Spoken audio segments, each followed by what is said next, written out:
बिस्मिल्लाहिर्रहमानिर्रहीम। अस्सलाम वालेकुम वरहमतुल्लाह। आज की वीडियो बड़ी इंपॉर्टेंट होने जा रही है जी, बिल्कुल। और ख़ासकर उम्मत मुस्लिमा के लिए ये वीडियो बड़ी इंपॉर्टेंट है, क्योंकि आज मैं आपसे शेयर करने जा रहा हूँ बैतुल मुक़द्दस।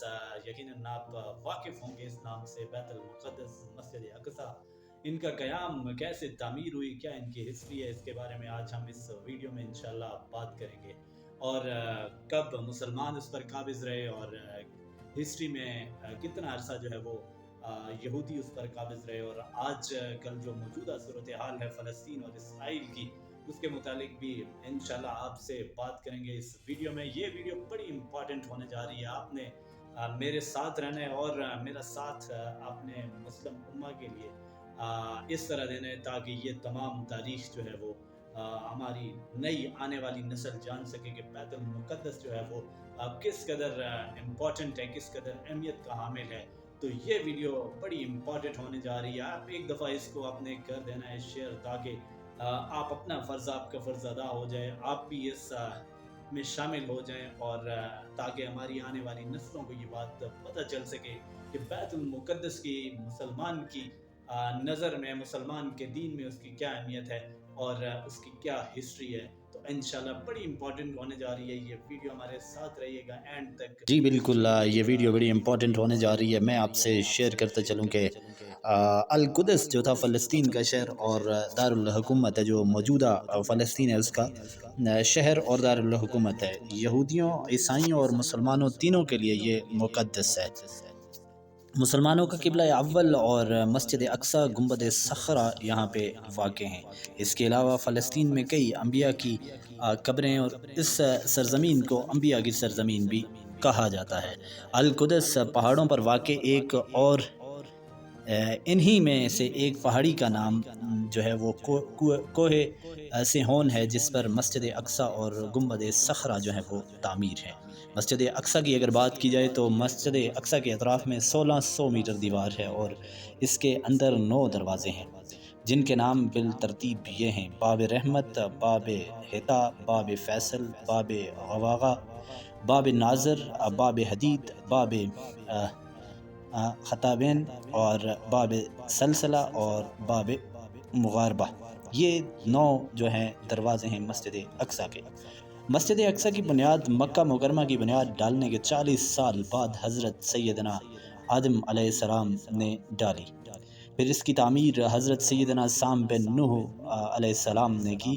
अरसा दराज के बाद हज़रत सैयदना दाऊद अलैहिस्सलाम ने बैतुल मुक़द्दस की बुनियाद इस मकाम पर रखी, जहाँ पर हज़रत मूसा अलैहिस्सलाम का ख़ैमा नस्ब किया गया था।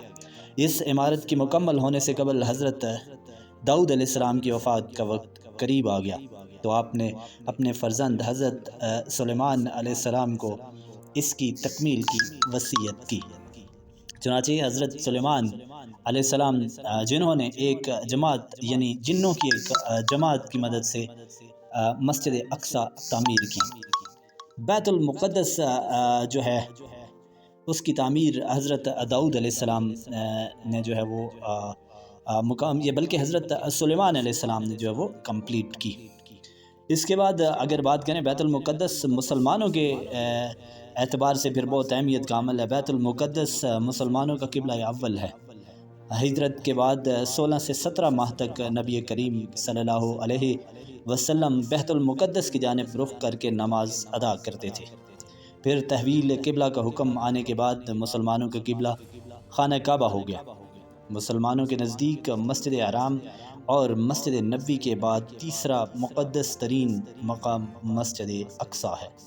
याद रहे कि अल कुदस शहर को यूरोप में यरूशलेम के नाम से पुकारा जाता है। इस पर इसराइल का कब्ज़ा है। मस्जिद अक्सा ही वो मकाम है जहाँ तमाम अम्बिया कराम ने आप सल्लल्लाहु अलैहि वसल्लम की इमामत में नमाज अदा की। और वाक़या मेराज से आप सब लोग वाकिफ़ होंगे। आप उसी मस्जिद से यानी मस्जिद अक्सा से बुराक के ज़रिए मस्जिद यानी आसमानों की सैर के लिए रवाना हुए। इसका ज़िक्र कुरान पाक में सूरह असरा में भी मिलता है। हदीस के मुताबिक दुनिया में सिर्फ़ 3 मस्जिदों की जानिब सफ़र करना बाइसे बरकत है, जिनमें मस्जिदुल हराम, مسجد نبوی اور مسجد اقصی شامل ہیں، اور مسجد اقصی روح زمین پر بنائی گئی دوسری مسجد کہلاتی ہے، جہاں ایک نماز کا ثواب 250 گنا یا پھر بعض روایات میں آتا ہے کہ 25,000 گنا ملتا ہے۔ حضرت عمر نے اپنے دور خلافت میں 16 ہجری بمطابق 236 عیسوی میں بیت المقدس کو یہود و نصارہ کے ہاتھوں سے آزاد کروایا۔ بیت المقدس کی یہ سرزمین تقریباً عباسی دور تک، یعنی جب تک عباسی حکومت کرتے رہے، مسلمانوں کے ماتحت رہی۔ پھر آپسی اختلاف کی وجہ سے گات میں بیٹھے جو صلیبی تھے ان کو موقع ملا اور القدس پر قبضہ کر لیا، یعنی صلیبیوں نے اس کے بعد اس پر قبضہ کر لیا۔ اس دوران انہوں نے مسجد اقصی کا اس میں کافی رد و بدل کیا۔ اس کے بعد سلطان صلاح الدین ایوبی کے نام سے آپ سب واقف ہوں گے۔ سلطان صلاح الدین ایوبی نے قبلہ اول یعنی مسجد اقصی اور بیت المقدس جسے کہا جاتا ہے کی آزادی کے لیے تقریباً 16 جنگیں لڑی، اور بالآخر 538 عیسوی ہجری بمطابق 1187 عیسوی میں صلاح الدین ایوبی نے جو ہے اس کو فتح کر لیا۔ بیت المقدس کو صلیبیوں سے آزاد کروانے کا سہرا صلاح الدین ایوبی کے نام گیا اس وقت، اور مسجد اقصی کو عیسائیوں کے نام اور نشانات جو انہوں نے بنائے تھے ان سے پاک کرنے کے لیے صلاح الدین ایوبی نے جب اسے فتح کیا تو تمام تر ان کے جو نشانات تھے ان کو ختم کر دیا۔ اس کے بعد بیت المقدس تقریباً 761 برس مسلمانوں کے قبضے میں رہا۔ 1917 میں پہلی جنگ عظیم کے دوران انگریز نے فلسطین پر قبضہ کر کے یہودیوں کو آباد ہونے کی عام اجازت دے دی۔ 1947 میں اقوام متحدہ کی جنرل اسمبلی نے دھاندلی سے کام لیتے ہوئے فلسطین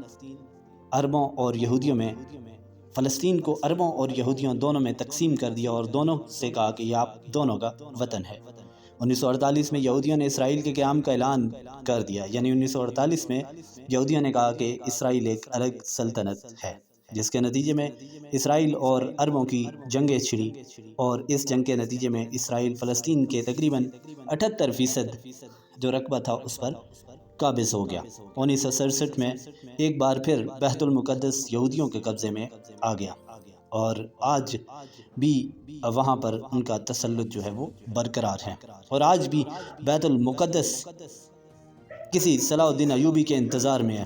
یہ معلومات دنیا اسلام کے ہر مسلمان تک پہنچانے میں آپ میرا ساتھ دیں گے۔ آج تک کے لیے اتنا، انشاءاللہ اور ویڈیو کے ساتھ جلد آپ کے ساتھ معلومات شیئر کریں گے۔ ایک دفعہ اپنے ویڈیو کو کر دینا ہے شیئر، تاکہ آپ کا بھی حصہ ڈل جائے اس مقدس معلومات کو تمام مسلمانوں تک پہنچانے میں۔